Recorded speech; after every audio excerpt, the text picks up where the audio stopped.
ಕೈಯಲ್ಲಿದ್ದ ಅಧಿಕಾರವನ್ನ ಕಸ್ಕೊಂಡ ಕಾಂಗ್ರೆಸ್ ಪಕ್ಷದಲ್ಲಿ ಇಷ್ಟೆಲ್ಲ ಆಗ್ತಾ ಇದ್ರೆ ಬಿಜೆಪಿ ಸುಮ್ಮನೆ ಕೂರುತ್ತಾ? ಡಿಕೆ ಶಿವಕುಮಾರ್ ಹಾಗೆ ಸಿದ್ದರಾಮಯ್ಯ ಕುರ್ಚಿ ಕಚ್ಚಾಟದ ಬೆಂಕಿಗೆ ಇವತ್ತು ತುಪ್ಪ ಸುರಿದಿದ್ದು ಸುಧಾಕರ್, ಎಸ್ಟಿ ಸೋಮಶೇಖರ್.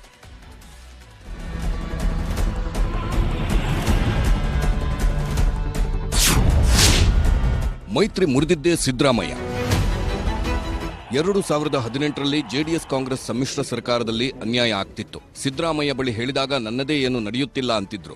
2019ರ ಲೋಕಸಭೆ ಚುನಾವಣೆವರೆಗೂ ಸಹಿಸಿಕೊಳ್ಳಿ, ಆಮೇಲೆ ಈ ಸಮ್ಮಿಶ್ರ ಸರ್ಕಾರ ಇರಲು ಬಿಡಲ್ಲ ಅಂದಿದ್ರು. ಕೊನೆಗೆ ರಾಜೀನಾಮೆ ಕೊಟ್ಟು ಗೆದ್ದು ಬಂದ್ವಿ. ನಮಗೆ ಸಿದ್ದರಾಮಯ್ಯರೇ ಪ್ರೇರಣೆ, ಅವರ ಪಾತ್ರ ಇಲ್ಲವೆಂದು ಸಿದ್ದರಾಮಯ್ಯನವರು ನಿರಾಕರಿಸಲು ಸಾಧ್ಯವೇ ಅಂತ ಸುಧಾಕರ್ ಟ್ವೀಟ್ ಹಾಕಿದ್ದಾರೆ. ಇದಕ್ಕೆ ಬೆಂಬಲವಾಗಿ ಯಶವಂತಪುರ ಶಾಸಕ ಎಸ್ಟಿ ಸೋಮಶೇಖರ್ ಕೂಡ ಸಿದ್ದರಾಮಯ್ಯನವರ ಅಸಹಾಯಕತೆ ಸಹ ನಾವು ಪಕ್ಷ ಬಿಡಲು ಒಂದು ಪ್ರೇರಣೆ ಅಂತ ಟ್ವೀಟ್ ಹಾಕಿದ್ದಾರೆ.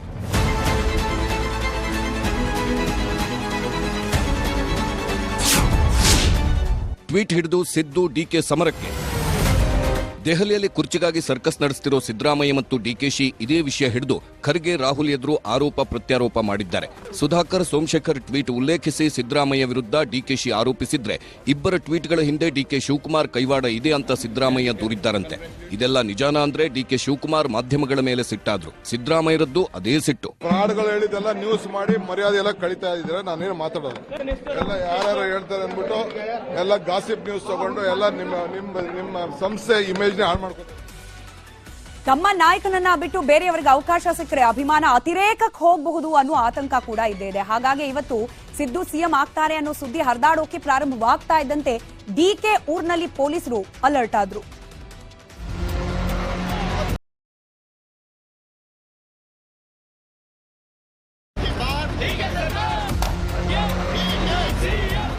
ದೆಹಲಿಯಲ್ಲಿ ಸಿಎಂ ಆಯ್ಕೆ ಹಗ್ಗಜಗಾಟ ನಡೆಯುತ್ತಿದೆ. ಸಿಎಂ ಆಗೋ ರೇಸ್ನಲ್ಲಿ ಸಿದ್ದರಾಮಯ್ಯ ಮುಂದಿದ್ದಾರೆ. ಅದರಿಂದ ಕೆಪಿಸಿಸಿ ಅಧ್ಯಕ್ಷ ಡಿಕೆ ಶಿವಕುಮಾರ್ ತವರು ಜಿಲ್ಲೆಯಲ್ಲಿ ಹೈ ಅಲರ್ಟ್ ಘೋಷಿಸಲಾಗಿದೆ. ರಾಮನಗರಕ್ಕೆ ಹೆಚ್ಚುವರಿ ಪೊಲೀಸ್ ತುಕಡಿ ನಿಯೋಜನೆ ಮಾಡಲಾಗಿದೆ.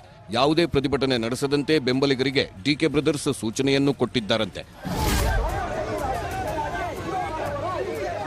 ಕನಕಪುರದಲ್ಲಿರುವ ಡಿಕೆ ಶಿವಕುಮಾರ್ ಮನೆಯಲ್ಲಿ ನೀರವ ಮೌನ ಆವರಿಸಿದೆ.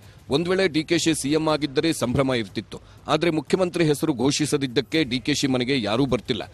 ಕನಕಪುರದ ಅವರ ನಿವಾಸದಲ್ಲಿ ಒಂದು ಸಂಭ್ರಮದ ವಾತಾವರಣ ಇರ್ತಿತ್ತು. ಆದರೆ ಈಗ ಮನೆ ಸಂಪೂರ್ಣವಾಗಿ ಖಾಲಿಯಾಗಿದೆ. ಇಲ್ಲಿ ಒಂದು ರೀತಿ ನೀರವ ಮೌನ ಮನೆ ಮಾಡಿದೆ. ಕಷ್ಟಪಟ್ಟು ಪಕ್ಷ ಅಧಿಕಾರಕ್ಕೆ ತಂದಿದ್ದು ಡಿಕೆ, ಈಗ ಅಧಿಕಾರ ಮಾತ್ರ ಬೇರೆಯವರಿಗ. ಡಿಕೆಶಿ ಸಿಎಂ ಆಗಲಿಲ್ಲ ಅಂದ್ರೆ ನೇಣಾಕೊತ್ತೀನಿ ಅಂತ ಕನಕಪುರದಲ್ಲಿ ಡಿಕೆಶಿ ಅಭಿಮಾನಿ ಫುಲ್ ಗರಂ ಆಗಿದ್ದಾನೆ. ಪಕ್ಷ ತಂದಿರೋ ನಮ್ಮ ಸಾಹೇಬರು ಅವ್ರು ಬೇಕು, ಅವ್ರು ಮುಖ್ಯಮಂತ್ರಿ ಆಗಬೇಕು. ಆಗ್ದಿರ ಏನ್ ಮಾಡ್ತೀವಿ ಈಗ? ಏನಾಗತ್ತೀನಿ ಪಾಳೆ ಕೊಡ್ತೀನಿ. ಮತ್ತೊಂದು ಕಡೆ ಆದಾಯಕ್ಕೂ ಮೀರಿದ ಆಸ್ತಿ ಗಳಿಸದ ಆರೋಪ ಹೊತ್ತಿರೋ ಡಿಕೆ ಶಿವಕುಮಾರ್ ಅವರಿಗೆ ಇವತ್ತು ಸುಪ್ರೀಂ ಕೋರ್ಟ್ ಸ್ವಲ್ಪ ನಿರಾಳತೆ ಕೊಟ್ಟಿದೆ. ಆದಾಯ ಮೀರಿದ ಆಸ್ತಿ ಬಗ್ಗೆ ತನಿಖೆಗೆ ಮತ್ತು ಎಫ್ಐಆರ್ ಹಾಕೋಕೆ ಸಿಬಿಐ ನಿರ್ಧರಿಸಿತ್ತು. ಇದನ್ನ ಪ್ರಶ್ನಿಸಿ ಡಿಕೆಶಿ ಹೈಕೋರ್ಟ್ಗೆ ಹೋಗಿದ್ರು. ಹೈಕೋರ್ಟ್ ಸಿಬಿಐ ತನಿಖೆಗೆ ತಡೆ ಕೊಟ್ಟಿತ್ತು. ಹೈಕೋರ್ಟ್ ಆದೇಶ ಪ್ರಶ್ನಿಸಿ ಸಿಬಿಐ ಸುಪ್ರೀಂ ಕೋರ್ಟ್ಗೆ ಅರ್ಜಿ ಹಾಕಿತ್ತು. ಅರ್ಜಿ ವಿಚಾರಣೆ ನಡೆಸಿದ ಸುಪ್ರೀಂ ಕೋರ್ಟ್ ನ್ಯಾಯಪೀಠ ಅರ್ಜಿ ಬಗ್ಗೆ ಕರ್ನಾಟಕ ಹೈಕೋರ್ಟ್ ತೀರ್ಮಾನಿಸುತ್ತೆ, ಅಲ್ಲಿಗೆ ಹೋಗಿ ಅಂತ ಸಿಬಿಐಗೆ ಸೂಚಿಸಿದೆ. ಡಿಕೆ ಶಿವಕುಮಾರ್ ಪರ ಹಿರಿಯ ವಕೀಲ ಅಭಿಷೇಕ್ ಮನು ಸಿಂಘವಿ ವಾದ ಮಂಡಿಸಿದ್ರು. ಈ ಪ್ರಕರಣ ಮೇ 23ಕ್ಕೆ ಕರ್ನಾಟಕ ಹೈಕೋರ್ಟ್ನಲ್ಲೇ ವಿಚಾರಣೆಗೆ ಬರಲಿದೆ. ಆದ್ರೂ ಸಿಬಿಐ ಸುಪ್ರೀಂ ಕೋರ್ಟ್ಗೆ ಅರ್ಜಿ ಹಾಕಿದ್ದು ಸರಿಯಲ್ಲ ಅಂತ ವಾದ ಮಂಡಿಸಿದ್ರು. ಅಂದಾಗೆ 2017ರಲ್ಲಿ ದೆಹಲಿ ಅಪಾರ್ಟ್ಮೆಂಟ್ನಲ್ಲಿ ಕೋಟ್ಯಾಂತರ ರೂಪಾಯಿ ಹಣ ಸಿಕ್ಕಿತ್ತು. 2019ರ ಸೆಪ್ಟೆಂಬರ್ನಲ್ಲಿ ಸಿಬಿಐ ತನಿಖೆ ಶುರುವಾಗಿತ್ತು. 2020ರ ಅಕ್ಟೋಬರ್ 3ರಂದು ಡಿಕೆಶಿ ವಿರುದ್ಧ ಸಿಬಿಐ ಪ್ರಕರಣ ದಾಖಲಿಸಿತ್ತು ಅನ್ನೋದು ಗಮನಾರ್ಹ. ಕಾಂಗ್ರೆಸ್ ಸಿಎಂ ಆಯ್ಕೆ ಪ್ರಹಸನದ ಬಗ್ಗೆ ಬಿಜೆಪಿ ನಾಯಕರು ಕೊನೆಗೂ ಮಾತನಾಡ್ತಾ ಇದ್ದಾರೆ. ಫಲಿತಾಂಶ ಬಂದು 4 ದಿನದ ಬಳಿಕ ಬಿಜೆಪಿ ರಾಜ್ಯಾಧ್ಯಕ್ಷ ಕಟೀಲ್, ಮಾಜಿ ಮಂತ್ರಿ ಆರಗ ಜ್ಞಾನೇಂದ್ರ, ವಕ್ತಾರ ಛಲವಾದಿ ನಾರಾಯಣಸ್ವಾಮಿ ಕಾಂಗ್ರೆಸ್ ವಿರುದ್ಧ ಗುಡುಗಿದ್ದು ಹೀಗೆ. ಅಧಿಕಾರಕ್ಕೋಸ್ಕರ, ಕುರ್ಚಿಗೋಸ್ಕರ ದೆಹಲಿಯಲ್ಲಿ ಜಗಳ ಮಾಡಿಕೊಂಡು ಗಲಾಟೆ ಮಾಡ್ಕೊಂಡಿರ್ತಕ್ಕಂಥ ಕಂಡಿದ್ದೇವೆ. ಕಾಂಗ್ರೆಸ್ ಇವತ್ತೊಂದು ಗಲಾಟೆಯ ಪಾರ್ಟಿಯಾಗಿ ಮೂಡಿ ಬರ್ತಾ ಇದೆ. ಆದರೆ ಕಾಂಗ್ರೆಸ್ ಒಂದು ಮುಖ್ಯಮಂತ್ರಿ ಅಭ್ಯರ್ಥಿ ಆಯ್ಕೆಗೆ ಇಷ್ಟು ತಡ ಮಾಡ್ತಾ ಇದೆ.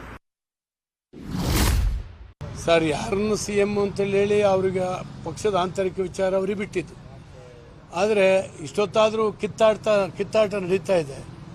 ಇದು ಜನರ ಮನಸ್ಸಲ್ಲಿ ಈ ಸರ್ಕಾರ ಭವಿಷ್ಯದಲ್ಲಿ ಏನು ಮಾಡ್ತದೆ, ಹೇಗೆ ನಡೀತದೆ ಅಂತೇಳಿ ಕಲ್ಪನೆ ನಿರ್ಮಾಣ ಆಗ್ತಾ ಇದೆ. ಎಐಸಿಸಿ ಒಂದು ಅಸಮರ್ಥ ನಾಯಕತ್ವ ಇರತಕ್ಕಂಥ ಎಐಸಿಸಿ, ಸಿದ್ದರಾಮಯ್ಯನವರ ಬ್ಲಾಕ್ ಮೇಲ್ಗೆ ಎದುರುಕೊಂಡು ಕುಳಿತಿರ್ತಕ್ಕಂಥ ಎಐಸಿಸಿ ಒಂದು ತೀರ್ಮಾನಕ್ಕೆ ಬರಲಿಲ್ಲ.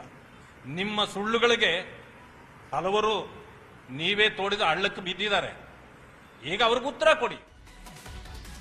65ಕ್ಕೆ ಕುಸಿದ ಬಿಜೆಪಿ ನಾಯಕರು ಆತ್ಮಾವಲೋಕನವನ್ನ ಶುರು ಮಾಡಿದ್ದಾರೆ. ಆದರೆ 2 ಕ್ಷೇತ್ರದಲ್ಲಿ ಸೋತ ವಿ ಸೋಮಣ್ಣ ಮತ್ತೊಮ್ಮೆ ಯಡಿಯೂರಪ್ಪ ಹಾಗೆ ಅವರ ಪುತ್ರ ವಿಜಯೇಂದ್ರ ವಿರುದ್ಧ ಕಿಡಿಕಾರಿದ್ದಾರೆ.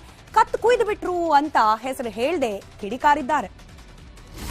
ನೋಡಿ, ಇಷ್ಟೆಲ್ಲಾ ಕ್ರಿಯೇಷನ್ ಸೋಮಣ್ಣನ ಸೋಲ್ಗೆ ಏನೆಲ್ಲ ತೊಳೆಯೋದ್ರ ಮೂಲ ಕಾರಣ ಮುತ್ತುಡಿ ನಾಯಕರು ನನ್ನ ಸಮರ್ಥನೆ ಪ್ರಜೆ ಯಾರು ಕೇಳ್ತೀರಾ?